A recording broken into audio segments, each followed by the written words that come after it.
Assalomu alaykum aziz kitobxonlar. Bugun sizlarga Iqbol Mirzoning Bonu roman haqida so'zlab bermoqchiman.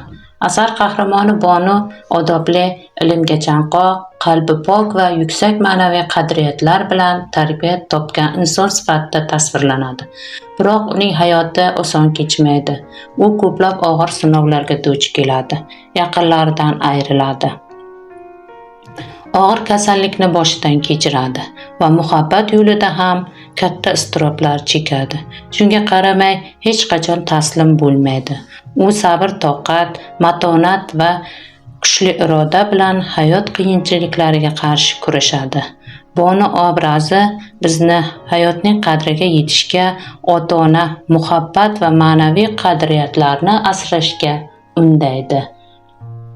Ushbu asar sizning qalbingizdan ham chuqur joy oladi degan umiddamiz. Biz sizlarni Nishon tuman axborot kutubxona markaziga taklif etamiz va ushbu asarni mutolaa qilishlaringizni tavsiya etamiz.